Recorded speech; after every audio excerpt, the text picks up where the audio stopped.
Welcome friends, welcome to my channel. In this lecture, we are going to discuss next part, that is writing skill part 3, which is here the title notice writing.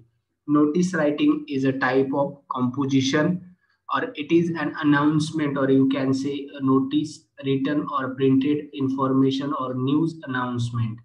Notice ही एक सूचना असते, circular असतं, published in newspaper magazines किंवा notice board वरती किंवा particular organisations किंवा सोसायटीमध्ये किंवा सोशल पॉइंट ऑफ व्ह्यू न लिहिलं जाणारं सर्क्युलर असतं for the sake of delivering message or information, that is called as notice writing.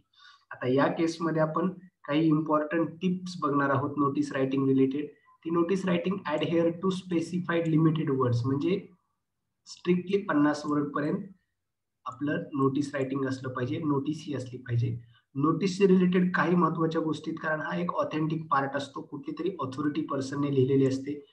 जसं की फॉर एक्झाम्पल स्टुडंटच्या, स्कूल स्टुडंट्स किंवा कॉलेज स्टुडंटच्या एक्झामची नोटीस असते, स्कूल शेड्यूलची नोटीस असते, किंवा कुठल्या ॲथलेटिक्स किंवा डिफरंट टाईपच्या स्पोर्ट ॲक्टिव्हिटीज कलोकेशन्स असतील, कॉम्पिटिशन्स असतील, या सगळ्या गोष्टींचं जे कॉम्पिटिशनचं वगैरे नोटीस असतं, त्या नोटीसमध्ये बाकीच्या सगळ्या गोष्टी लिस्ट केलेल्या असतात, किंवा एक स्पेसिफिक टाइम डेट शेड्यूल अशा काही गोष्टी असतात ज्याच्यामध्ये आपल्याला इथे लिस्ट आउट करायच्यात नोटीसमध्ये काय काय गोष्टी असतात त्यात. तर टॉपला नोटीस लिहिलेलं असतं, त्याचं टायटल सुद्धा असतं, नाव असतं ऑर्गनायझेशनचं, पर्टिक्युलर ऑथॉरिटी पर्सनचा ऑफिसचा ॲड्रेस असतो, अप्रोप्रिएट हिडिंग दिलेलं असतं, डेट असते इश्यू केलेली, त्याच्यानंतर clearly mention the target group, जे कुणाला नोटीस केले, फॉर एक्झाम्पल इयत्ता 10वीतील विद्यार्थी किंवा हायस्कूलचे विद्यार्थी किंवा 5वी 6वी 7वीचे विद्यार्थी, for example like that junior college student, FYJC student, किंवा for example BA English students, किंवा for example commerce students for second year third year SYTY, अशा पॉईंट ऑफ व्ह्यू असतात. स्पेसिफिक टार्गेट ग्रुप असतो. पर्पज ऑफ द नोटीस, नोटीसचा purpose काय आहे तो निश्चित असतो. मेन्शन द रेलेव्हंट डिटेल्स, म्हणजे रेलेव्हंट डिटेल्समध्ये डेट, व्हेन्यू, टाइम या गोष्टी मेन्शन असतात. त्याचबरोबर एन्क्लोजरमध्ये सिग्नेचर डेजिग्नेशन असतं त्या पर्टिक्युलर नोटीस इश्यू करणाऱ्या पर्सनचं. आणि put the notice in the box. आता एक नोटीस नेहमी अशा कुठल्या तरी एका बॉक्स या पर्टिक्युलर फॉर्मॅटमध्ये असते. हा एक फॉर्मॅट आहे. फॉर एक्झाम्पल हा फॉर्मॅट कसा आहे, तर दिस इज अ फॉर्मॅट, आणि अशा टाईपमध्ये नोटीस असते. जसं आपण बघितलं की टायटल, येस ऑर्गनायझेशनचं name, then write the notice, ते पर्टिक्युलर मार्क्स दिलेले ते एक्झाम पॉईंट ऑफ व्ह्यू साठी. नोटीसचं टायटल, डेट, त्याच्यानंतर नोटीसचं हेडिंग आहे. ही नोटीस असा वर्ड आहे ज्याच्यामुळे ही नोटीस आहे असा पॉईंट ऑफ व्ह्यू कळतो. हेडिंग आहे, त्या हेडिंग नंतर इथं पर्टिक्युलर ज्या गोष्टी मेन्शन्स केल्यात, काय क्लेम आहे तो केलेला असतो, आणि त्याच्यानंतर क्लोजरला नेम, डेझिग्नेशन, पर्टिक्युलर इश्यू करणाऱ्या पर्सन, जो ऑथॉरिटी पर्सन आहे त्याची इन्फॉर्मेशन असते. साधारणपणे 5 मार्क्ससाठी नोटीस रायटिंग असतं. Okay, so that's all for notice writing. Now next type आहे तो स्टेट बोर्डमध्ये, स्टेट बोर्डचे English medium, specific Maharashtra state बोर्डच्या इंग्लिश मीडियम आणि सेमी दोन्ही माध्यमामध्ये transfer the information verbal to non verbal आणि नॉन व्हर्बल टू व्हर्बल, अशा पद्धतीचे एक इन्फॉर्मेशन ट्रान्सफरचं एक क्वेश्चन असतो 5 मार्क्ससाठी. सिंपल क्वेश्चन आहे.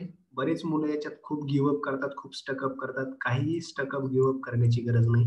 याचे वेगवेगळे टाइप्स आहेत, ते मी नंतर सांगतो. First of all transfer the information, इथे मी तुम्हाला सांगणार आहे.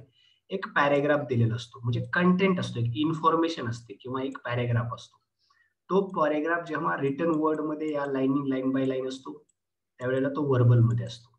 आता हीच इन्फॉर्मेशन आपल्याला ज्या वेळेला नॉन व्हर्बल करायचे असते त्यावेळेला डिफरंट डायग्राम्स येतात. त्याच्यामध्ये पाय चार्ट येतो, फ्लो चार्ट येतो, नंतर तुमचं टेबल येतो.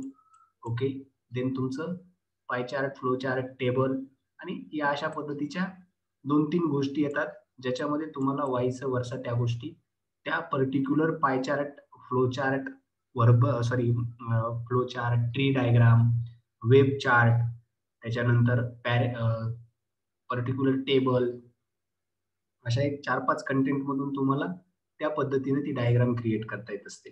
आणि तीच डायग्राम जेव्हा जर एखादी इन्फॉर्मेशन डायग्राम मध्ये दिलेली असेल, तर ती इन्फॉर्मेशन आपल्याला पॅसेज मध्ये लिहायची असते, राईट डाऊन करायची असते. इन द सेन्स व्हॉट, की तिलाच आपण इकडे व्हर्बल टू नॉन व्हर्बल म्हणतो, आणि या केसमध्ये इकडून नॉन व्हर्बल पासून व्हर्बल कडे, म्हणजे व्हाईस वर्सा. एक इन्फॉर्मेशन आपण इकडून ट्रान्सफर करतो ती, आणि एक इन्फॉर्मेशन दिलेली डायग्राम व्हर्बल मध्ये ट्रान्सफर करतो. दॅट्स इट फॉर दिस. आता एक 2-3 एक्झाम्पल्स बघूया.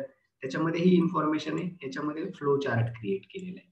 हा फ्लो चार्ट खाली actually gradually manufacturer of paper या गोष्टी आहेत. Raw material, goods, bamboo, then cut into pieces, then mixed with lime, whitening and pulp, then wet paper, passed over heated roller and the seeds. ह्या पद्धतीने ही information आहे. आता ही information आहे ती नॉन व्हर्बल इन्फॉर्मेशन आहे. नॉन व्हर्बल बिकॉज ही जी इन्फॉर्मेशन आहे ती डायग्रामच्या फॉर्मॅटमध्ये. आता ही इन्फॉर्मेशन आपल्याला व्हर्बल मध्ये ट्रान्सफर करायची. ऑब्व्हियसली हा पॅरेग्राफ तयार झालेला आहे पुढे. तर तो पॅरेग्राफ साधारणपणे छोटे छोटे 3 पॅरेग्राफ असावेत, 4 पॅरेग्राफ असावेत. मोस्ट प्रोबॅबल ही इन्फॉर्मेशन सगळी कव्हर व्हावी, हा पॉइंट ऑफ व्ह्यू असतो त्याच्यामध्ये. ओके, देन अशा पद्धतीचं हे झालं फ्लो चार्टला कशामध्ये ट्रान्सफर केला आपण, verbal to non verbal to verbal मध्ये. सेकंड आहे इथं ऑलरेडी इन्फॉर्मेशन तुम्हाला या ठिकाणी पॅरेग्राफ मध्ये दिलेली, म्हणजे ही इन्फॉर्मेशन व्हर्बल मध्ये आहे, हिला आपल्याला ट्रान्सफर करायचे नॉन व्हर्बल मध्ये.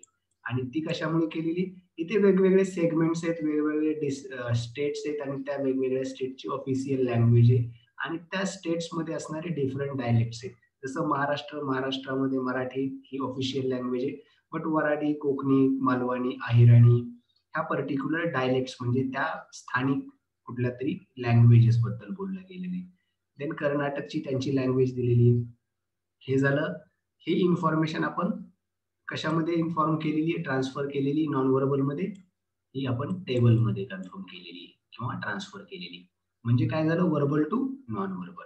आता इथे परत एक आपल्याला फ्लो चार्ट दिलेला आहे. आता हा फ्लो चार्ट म्हणजे डायग्राम आली की ती तुमची इन्फॉर्मेशन नॉन व्हर्बल आली, आणि तीच इन्फॉर्मेशन पुढे ट्रान्सफर केलेली आहे व्हर्बल मध्ये, म्हणजे पॅराग्राफ क्रिएट केलेला आहे. या पद्धतीनं हे तुम्हाला समजून घेणं गरजेचं आहे.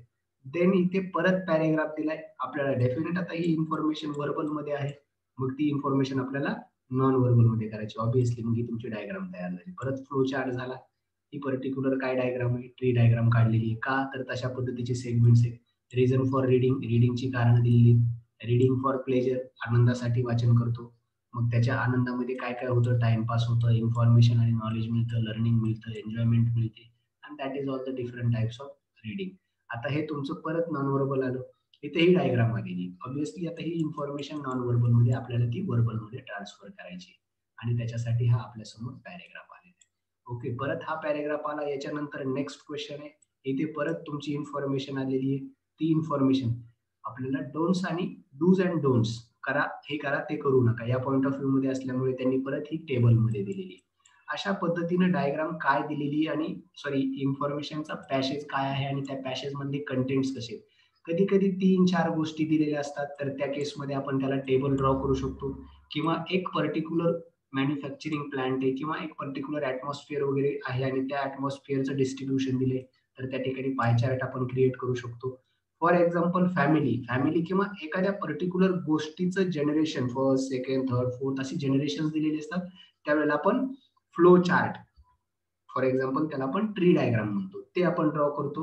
आणि हे असे टेबल ऑफ कंटेंट जेव्हा जेव्हा इन्फॉर्मेशन व्हाईस वर्सा किंवा कंपॅरेटिव्ह किंवा 1, 2, 3, 4 अशा वेगवेगळ्या सेगमेंट मध्ये असेल, त्यावेळेला त्या ठिकाणी आपण चार्ट क्रिएट करत असतो, किंवा table of content table create करत असतो.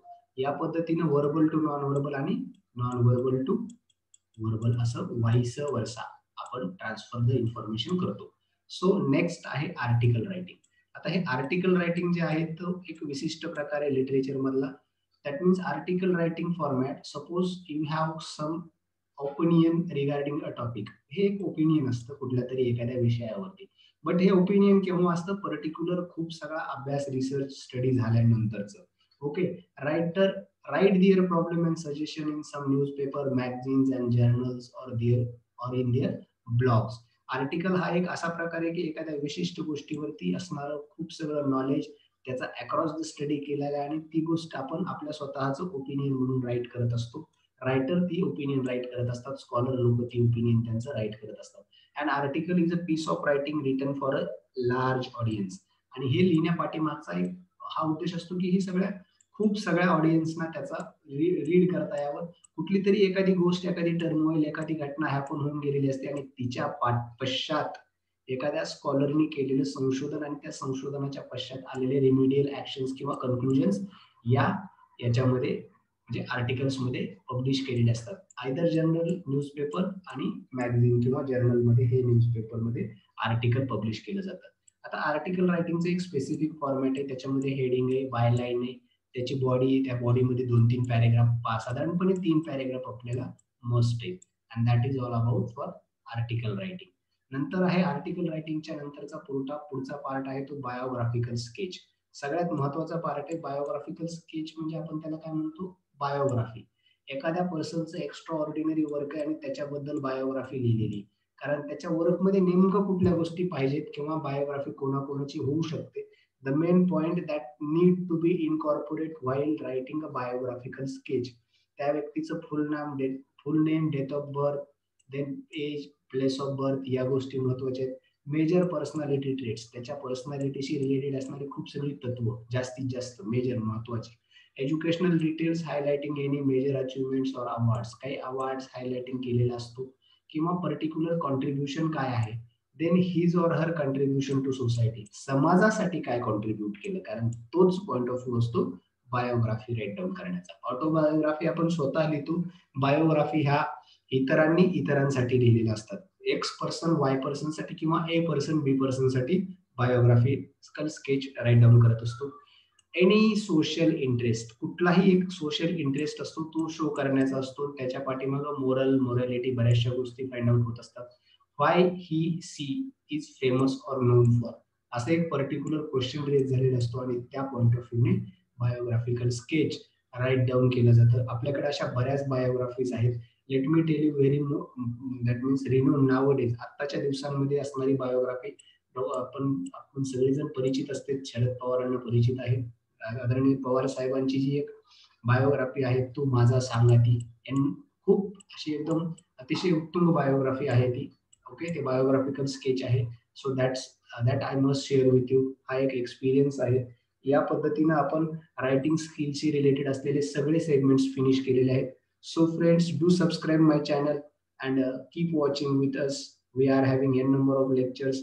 Thank you. We'll see you in the next subsequent lecture. Thanks a lot.